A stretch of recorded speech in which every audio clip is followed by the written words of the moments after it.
it's Revo, and you're watching Disney Channel. Tink. That was the wink sound effect.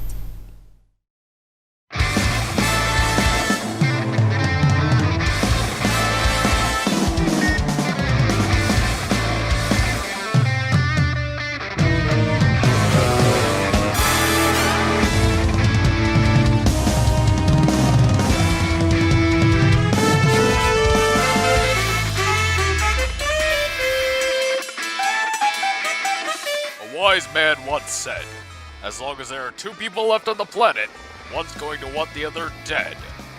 That's where the assassin comes in. It's about time. How long has it been? 3 years? Are we even supposed to discuss time frame? I'm pretty sure boss... Sorry. Well, I'm Manny, heading research for Cammy White, Street Fighter's Killer Bee. And I'm Chelsea, heading research for Nina Williams, Tekken's silent assassin.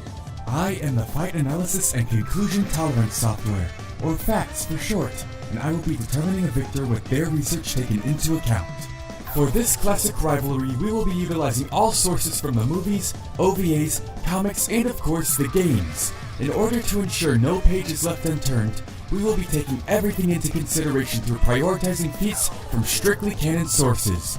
Non-canon sources will be provided as only supplementary evidence, and to determine their greatest potential, scaling across all available non-contradictory sources will be permitted. With the rules in place, I'm your host, Rick Rocker, and this, ladies and gentlemen, is Battle Royale!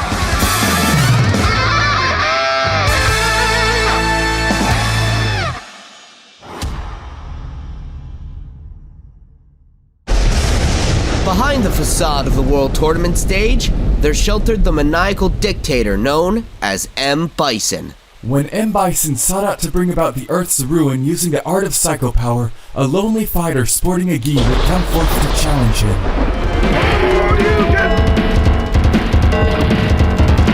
And win! Cammy White was a byproduct of M. Bison's determination to live forever by starting Shadowloo, a company dedicated to the study of soul power and hand-plucking little girls to... No. Stranger danger. I remember the last time my date told me I could live forever. I still have the court order. Is he still around? Not around, say, 30 miles of me? At minimum. Cammy was a doll and therefore did not feel much emotion or drive as she slaughtered innocents. Until she asked Bison about the meaning of life, which is quite the inappropriate thing to ask of a megalomaniac. You could say it didn't go over so well. But after meeting everyone's favorite Zumba instructor, the doll turned over a new leaf. Determined to protect the people she held dearest, Cammy freed most of the dolls, driven to put the dictator down once and for all. And you bet your bottom dollar she can do that. Hey, she's a Delta Red and Delta Blue special operative, right? I saw something about her carrying, throwing knives, a sniper rifle. Heck, even regulation night goggles to snake in the dark corridors. Most importantly, Cammy loves her submachine guns. Like, really loves them. Until she brings out the whip. No, that's just straight up sexy. Rick! I did not know you were into that. Comes with being an adult. Ew. I'm actually not going to sleep tonight. Anywho, her fighting style's basically using swift, flexible, and precise strikes. In layman's terms, contorting her body in more ways than one for the fellas at home. Rick, my programming requests that you shut the f*** up. She can spin her body into a powerful drill with her signature spiral arrow, and execute a different number of assaults and counters with her cannon and killer techniques. Cammy's patented fatal leg twister, killer choke whip, and Cammy quick combinations are excellent options for subduing opponents before they are capable of recovering. But you know, these basic attacks are only gonna get you so far. Don't get it twisted because you let Nina research. She's skilled, but Cammy would need more to compete against the other fighters who mastered the arts of Chi. Check it out. Hold the phone. Is that M. Bison? Is she okay? That's gotta be some sort of Stockholm Syndrome. Nah, it's just that Cammy has lingering effects of psycho power resting within her. Naturally, that would manifest into Bison as a projectile attack. Some guys get all the luck. My ex-wife never loved me. Burned my entire house to the ground. Or maybe she loved me too much. But, no, that made no sense. Though, her latent chi potential resurfaces when she increases her speed with the Delta Drive, or her most powerful attack, the Cross Stinger Assault. Stop!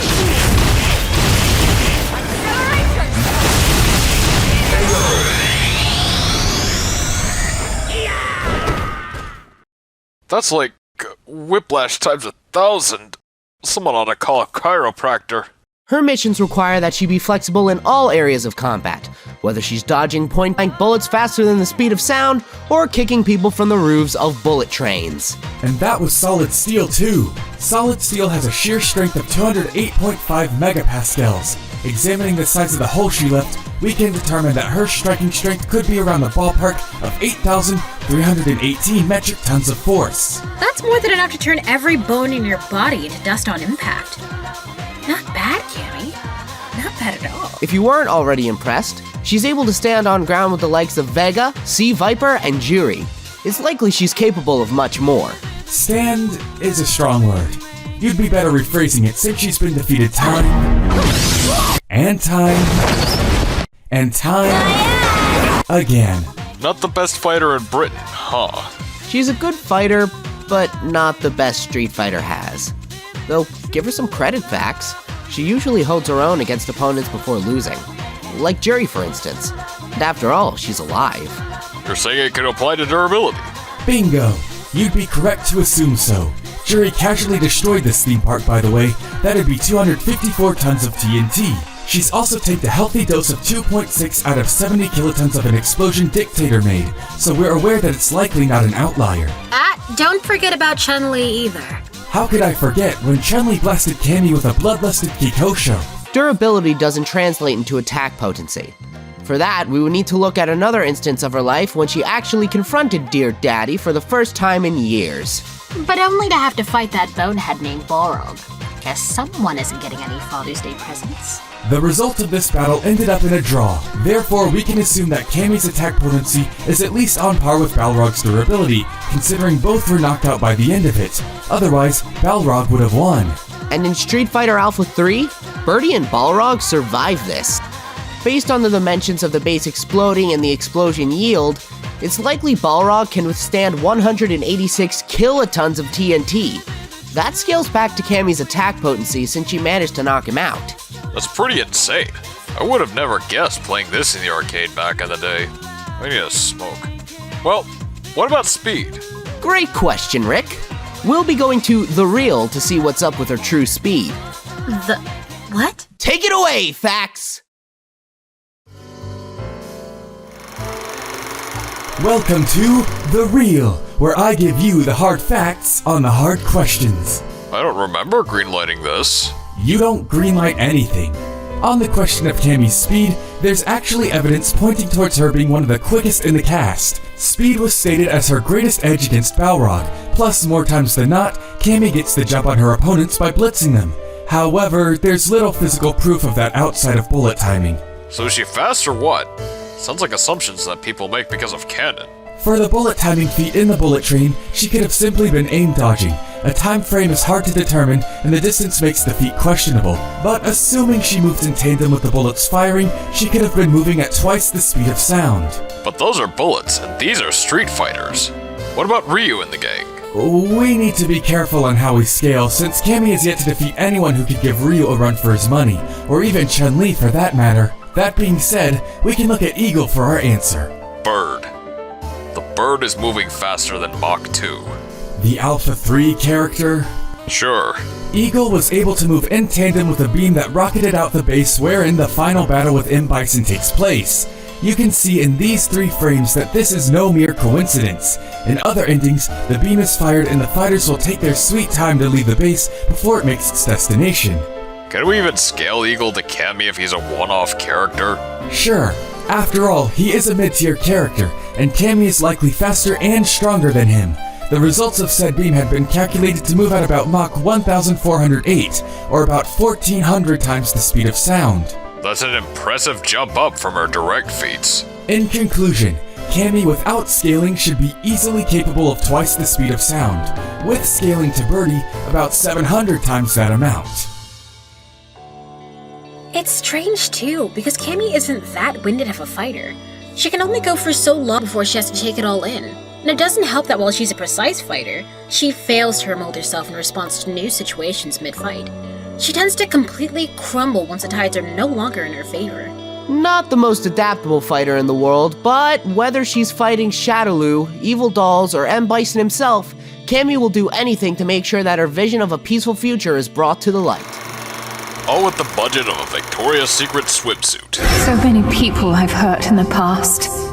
A person like me probably doesn't deserve the right to be a protector of others. But I guess Shadowloo is on the move. Yes, right away. But I must try. Perhaps the Mishima family may not have been the most sane group of people. I know, it's hard to believe. After all, hasn't every family thrown each other into volcanoes, conquered companies, and hosted fighting tournaments? I know mine has. Wait, no, we don't... Thanksgiving must be really awkward for them. The Mishima Zaibatsu, the family's massive conglomerate corporation, would obviously need some serious protection from would-be usurpers. That hasn't seemed to stop them in the past. The company's got a long history of changing owners, everything from staged overthrows to straight-up murders. Still, you can never be too protected at the helm of such a corporation. And what's one of the best ways to manage loose ends as a business owner? Hire someone to get their hands dirty for you. Such was a task for Nina Williams. From an infant, Nina had been raised by her parents in the art of killing, alongside her twin sister and soon-to-be rival Anna. It's such a shame that life caught up to Daddy Williams and, well...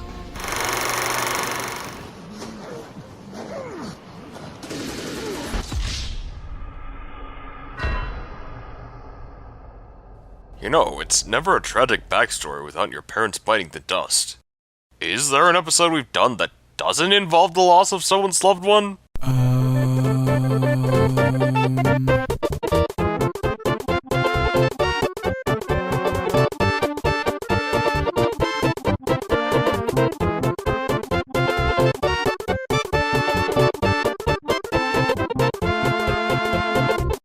Fuck. Hey, language! Sorry, boss. It doesn't matter either way. So, did Nina end up just putting in a job application to take out the Mishimas? Not really. She just so happened to be a hide for her skills, failed said job put into cryogenic rest for over a decade, got mind controlled by a demon, then had her cells used to create a test tube boxer baby. Wait. Say that again, but slowly this time. It's quite the resume. Whether participating in martial arts tournaments or hired murders, Nina's outfitted for whatever job she finds herself in. You guys, we are talking pistols, sniper rifles, grenades, flashbangs, knives, a friggin' katana, grappling hooks, and just a whole lot of crap and just going to list to the right. I'm not aware of the King of Iron Fist tournament regulations. Like, sure, we're letting dinosaurs on stage, but I'm pretty sure it's illegal to bring in something like a grenade launcher. Time for some fun.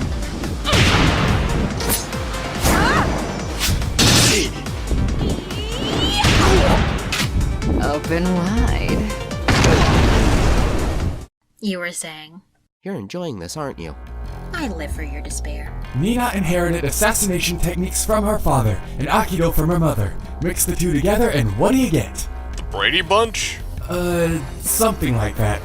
Nina focuses her style on precise chops, slaps, throws, and kicks to force foes into early retirement. Her skull splitter, sweeper combo, hammer throw, and double explosion skills are prime examples. Just like Cammy though, we'd be here forever listing all of her moves off, right? Yeah, but doesn't stop us from listing the highlights, like her evil mist, which I think is a case of I didn't brush my teeth today, or her arm break, which I really shouldn't have to spell out. Otherwise, when in a pinch, she has her rage drought that boosts her attack power. Not like she needs it though. Nina is a goddamn beast. Her casual strikes tear apart stone wall and bones like glass. Nina further exemplifies this striking strength when her and Anna shattered this motorcycle helmet. By measuring its dimensions in comparison to their feet, Nina could casually hit with 8 tons of force. Compare that akin to being struck with a 7,200 kilogram wrecking ball. And that's how you know she's one dangerous cookie. She could be all that in a bag of Skittles. Isn't that all she's got for direct power feats? Maybe. So what? Exactly. How is she competing with wall-busting tricks? Hey, you— Oh no! She's going to break a wall! I'm so scared! You might be right about her strength, but you haven't seen everything yet. Miss Williams has her fair share of bullet timing, rocket dodging, and outpacing a Gatling gun, you know. For the record, from the position she starts running at to where she ends up, I'm certain that Nina's moving at about 292 meters per second. In simple terms, 85% of Mach 1. You'd think marathoning like that, she'd get tired. You'd think, right? But longevity's where our Irish girl shines. She's always butting heads with her sister Anna, and the two of them are always on equal footing. See, in Tekken 5, the two of them battled for days on end, and no breaks were implied. I know it's hard to stop Nina once she gets going. I remember her dueling the likes of Mishima family, Anna, Elisa, and Steve. Plus, the girl straight up survived 3 explosions. One of them left a gaping hole at the side of a G-Corp building, concluding her fight with Elisa. That's the robot schoolgirl, right? Right, and that is around 1.96 tons of TNT, at the high end of building level and barely shy of large building. So, whenever Nina finds herself in a tough spot, oftentimes, she literally toughs it out. But eventually, Nina found herself by Jin Kazuma's side, helping him plan out World War III. Huh? Oh yeah, she totally helped plan World War III. I totally forgot.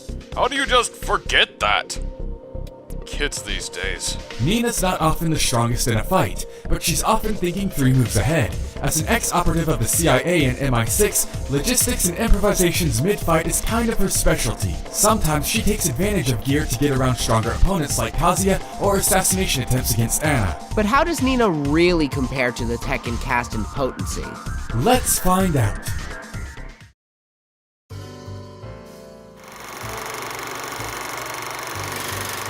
If we're talking who Nina scales to, the case is pretty open and shut, right? Nina's clearly scrapped with Heihachi and Kazuya, ergo, scaling. You'd only be half correct. Nina rarely does any lasting damage on either of them. In her battle with Kazuya, she typically used a hit-and-run tactic, and Heihachi held back in their encounter during Tekken 7. Right. Because Heihachi needed her to be his personal assistant? Yes, while Nina is certainly on another echelon when you juxtapose her from the mid-tiers, say for instance Steve, Nina can't hit as hard as the corporate heads. But she can tank what they give. And that's the half you'd be correct on. This volcano couldn't finish young Kazuya and past prime Heihachi. The two frequently put each other at risk by fists alone. To overcome the durability needed to incapacitate one or the other, We could use the volcano explosion for reference. precisely. The volcano present is similar to the smallest Japanese volcano, Sakurajima. Keeping this in mind, the power of this gargantuan eruption clocks out at about 163 megatons of TNT. And since this is Tekken 2, where Kazuya was way weaker, and we see Nina getting hit by him in the movie based off the game... Good thinking, Rick. Not to say Kazuya nor Heihachi is always punching with 163 megatons of force. Even scaling Nina 1% to this figure puts her durability well within 1.63 or low city level. So if she only scales in durability, how does she scale in attack potency? That part is much simpler. Recall that Nina had battled the likes of Elisa Bogdanovic. In their battle, Nina and Elisa had traded rounds over one another, though Nina wound up as the victor. In Tekken 6, Elisa one-shot a Jack 6 model. Okay, I'm confused, but keep going. Jack models in the Tekkenverse are special because with every new incarnation, they improve in power. A Jack 2 would be stronger than a Jack 1 in every way, a Jack 5 stronger than a 4, in our case, a Jack 3 blocked this satellite beam. Oh, we're just gonna add nukes in here, and I thought this was a fighting game. Even though the Jack model used a shield to block the explosion, a Jack 6 model would obviously be superior in every way. Just to save you the headache, while there's been a debate about its island-busting capabilities, I found this blast to only be about 1.05 megatons of TNT by correcting the radius and altitude. Afterward, halving our figure because it was non-nuclear. Then Nina should be equal or even better than Anna and Alyssa, who are stronger than Jack 6 models. And in durability, she should scale to a fraction of Kazuya or Heihachi's attack potency. Whew, that was a doozy. Makes me realize she does need a lot of scaling to rationalize her stats. She has all these gadgets and wit, but it's hardly ever winning when she's outpowered. Yeah, her one-loss record's pretty shoddy. But you know, whether she's in her eternal rivalry with Anna or babysitting Jin Kazuma, nothing spells determination quite like her. Chances are, if Nina Williams locks her eyes on you, well, you might as well start writing your obituary.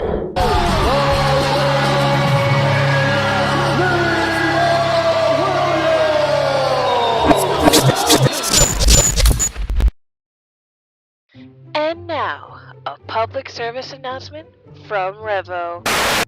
Hello, boys and girls. It's Revo, or as you will soon know me, the Grand Goddess of Crossover. But unfortunately, that's not what's on the agenda for today. I'm here to address what I know all of you have been thinking about.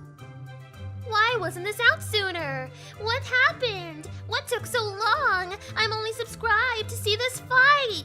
Look, there were problems, setbacks, a couple hiccups, and a spontaneous relocation without informing the one that signs the paychecks. Me. But that aside, I know what it feels like not to be able to get what you want. I just want to be able to walk around the workplace pantless without everyone saying, "No, that's indecent exposure. We're gonna get reported." But neither here nor there. Fight analysis complete. I have concluded the most likely outcome out of thousands of possible scenarios and arranged a visual representation of their research. Ooh, Then you know what that means. it's showtime! Oh, sorry. Did I step over you? It's my bad. Can we get a do-over? Just forget it. Rick, come on! You love saying it. Rick, say it! It's showtime! Rick! Come back!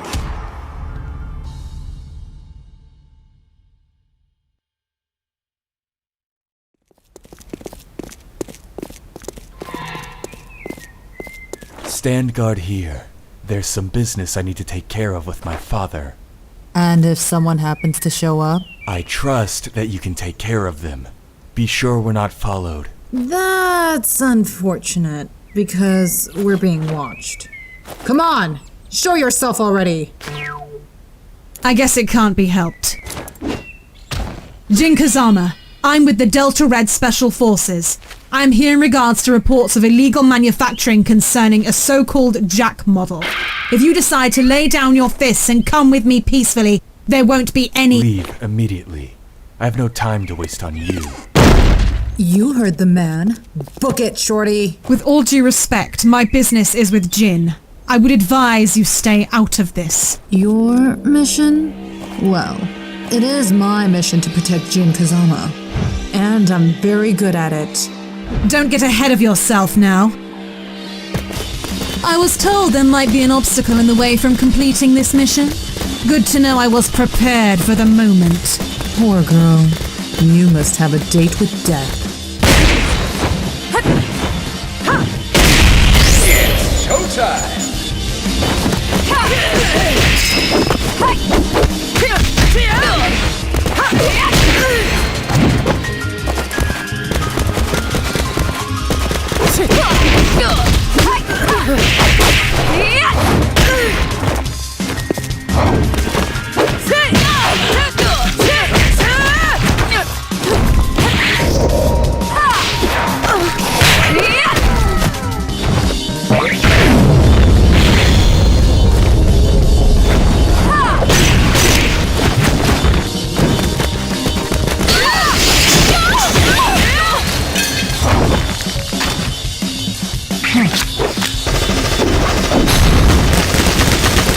Now, let's see how you dance, girl. Come on!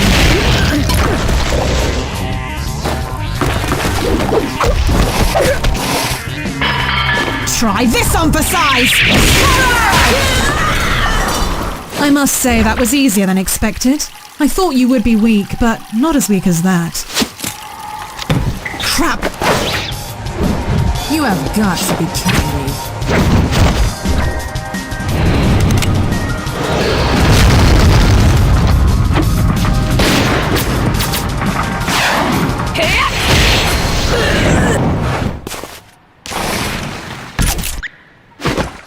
You have a real knack for getting on my nerves. Impressive.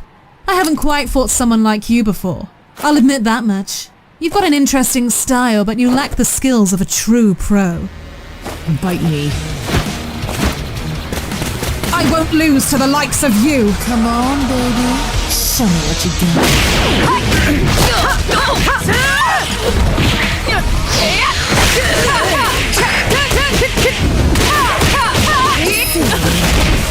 How about this?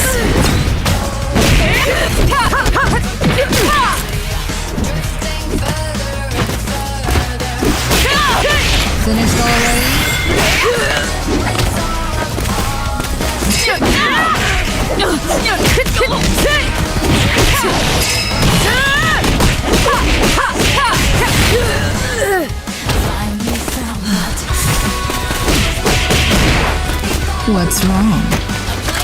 It's no use against me.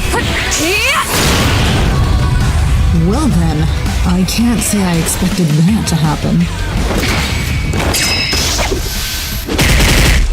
Too skilled for you, am I? Try and keep up with this! Cross-stinger assault! This is the finish! You might be an assassin, but you're nothing more than an amateur compared to me. Mission accomplished. This is Killer B, reporting in from the Mishima estate. I have just apprehended the suspect's bodyguard. Permission to proceed? How? How did you... Really? That's it? You had all that spunk earlier. I guess you really did pass your limit. Why you?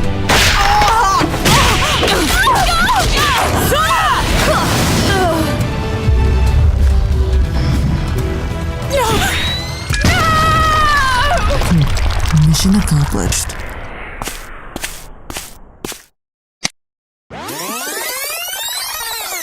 KO! The story here, kids, is don't test the patience of a crazy-ass assassin from Ireland. I mean, look at her. She's everywhere. You know, regardless of Cammy's striking strength and speed, there was no doubt that Nick's destructive capabilities and strategy had the lead here. Cammy's bullet train feat shattered Nina's helmet feat by an outstanding 1,000 times over. Going by direct feats alone, Cammy definitely had the advantage here. The best we see Nina move without scaling to her opponents would be outrunning that Gatling, but such an accomplishment is only 85% the speed of sound. On the other hand, Cammy dodged these bullets, and while an exact measurement cannot be made, to dodge bullets from that distance would put her at least twice the speed of sound, 115% more than Nina. Both Nina and Cammy took the blunt force of explosions, though funny enough, Cammy's direct durability edged out. The 2.6 tons of TNT that Cammy withstood is about a 64th more than the 1.96 ton building explosion Nina took after her battle with Elisa. When you consider all of that combined, the Street Fighter had this one in the bag, right? Almost. It's unreasonable to say that Nina could not perform any of the same feats as Cammy, especially when some are unsubstantiated and we've seen Nina do similar things in isolated spin-offs and movies. And only to consider their direct feats would ignore a huge archive of their potential. So to know for sure, we'd have to look into their rivals and how they scale to Cammy and Nina's stats. Remember the Kikosho Blast? Well, we actually get to see the full extent of its power. Upon further examination, it turns out that this rounds out to about 1 megaton of TNT. That's 1 million tons of TNT! This completely eclipses the 254 tons that Jury inflicted, putting Cammy's durability at about city level. Moreover, her fight with Balrog puts her attack potency at 186 kilotons of energy. That is large town level. Nina isn't the piece of paper that she appears to be either. I mean, you gotta admit, scrapping with the Mishimas means something. Shit, we already know that Heihachi could dish out 163 megatons at the least. Now let's go back to the 1 megaton satellite feat. Since we established earlier that Nina could potentially one-shot these robots, her attack potency would have her slightly above what Cammy's shown to endure. There is one crucial detail about this feat too. Jack reacted to the beam as it rocketed towards Earth. Using high-ends to be fair to both combatants, this results in Mach 2456. So even if Nina was slower in movements, regardless of how we interpret Cammy's top speed, Nina would always be reacting at least 57% faster than her. Now that we have all the stats, let's compare. Facts, if you will. Here are the results. Whew, that isn't even close when you look at it. My heart! I didn't think it'd be that bad. Looking past the stats for a moment here, Nina simply had the better tools for the trade. She also has way more longevity, having fought for days with Anna. I'll admit, Cammy always had trouble fighting those that were physically superior for an extended amount of time. Their experience wasn't as clear-cut. Nina may be older and classically trained, but so is Cammy. If we're talking about the intelligence department, that was definitely in Nina's corner. You gotta remember this chick led a de facto army and planned World War III with Jin. And Nina constantly is adapting to new situations in her surroundings. Cammy tends to drop the ball once the favor shifts against her. Additionally, unlike Cammy, Nina has always shown, even in strict canon, to carry an arsenal around her at all times. Her weapons would naturally outlast Cammy's stamina. Not going to lie, even when Nina is physically outclassed, her pure skill and gadgets alone gets her out of way more trouble than it should. Even going by feats alone, Nina had that element in the bag. Once Nina figured out Cammy's game plan, all she needed to do was put herself in that position, and she got her kill. Cammy may have been quick on her feet and can dish out a ton of pain, but she couldn't out-assassinate someone with more destructive power, durability, tools, and intelligence. No bones about it, though. This match really blew up. The winner of this Battle Royale is Nina Williams. Nina! Till next time, sweet Anna. Hey guys, this is Ray, also known as Meatloaf Man, your showrunner for Crossover X. Hope you guys enjoyed that episode. A whole bunch of us worked really hard on it, and we're very proud of how it came out. We definitely love to continue making Battle Royale and other Crossover X content for as long as we possibly can, but if there's anything I've learned in producing the show over the past few years, it's an incredibly expensive undertaking. So much hard work, passion, and dedication goes into each and every single video we produce, and we're at a point where what we pay out of pocket cannot hope to meet our level of gratitude for our talented partners. This is where you guys come in. If you want to see more from Crossover X, including Battle Royale, please consider becoming a patron over on our Patreon, or donating via the PayPal link below. Any amount helps, and even $1 a month can go a long way. With your support, we can fund future episodes of the show, improve our work even further, create a consistent release schedule, and keep the quality of our content up to an acceptable standard. Like always, all donors will have their names featured at the end of every episode, and will get to see early and exclusive content only on our Patreon. We love you guys, thank you all for your continued support, and as always, stay tuned for what we have in store next. Catch you on the flip side.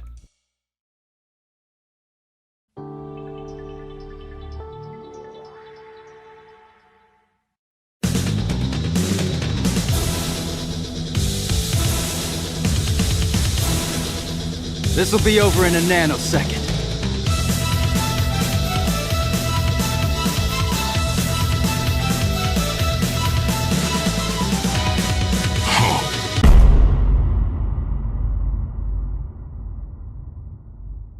Know my power.